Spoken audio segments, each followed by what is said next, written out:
got to ask you, given the age of the sort of students that we have here and that you may well be working with, what sort of music did you listen to when you were their age?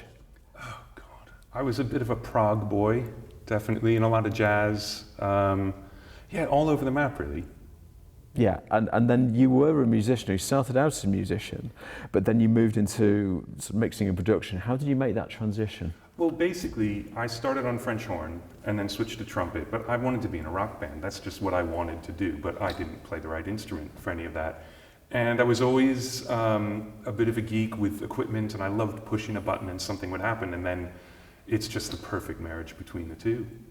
Yeah, perfect. And if you listen back to music that you've worked on, say if you hear Adele or the Chili Peppers, are you listening to it to enjoy it, or are you critical of, are you thinking, oh, I wish I could have done this again? Sometimes when I hear my work, I wish that I had done something a bit different, but usually I'm pretty good. In the studio, I listen critically, and anywhere else, I can't listen critically because of the playback system or whatever, so I'm able to just listen, which is great. Yeah.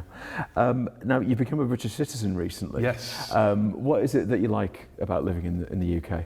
Oh, I just love it. We're in Worcestershire, it's beautiful, and for me, it's actually not being in the middle of the music industry. So I never hear about the work I didn't get. I only hear about the work I did get, whereas in Los Angeles, you hear about everything, and it's great. It's much less stressful for me.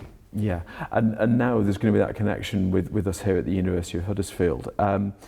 What sort of advice would you give to students that are here now, that are maybe studying at the stage that you were at all those years ago when you went to university? Yeah, I think it's a lot like what I said during the ceremony. It's to try and not think about the process so much, because one of the things about being in school is you're surrounded by people learning the exact same thing you are.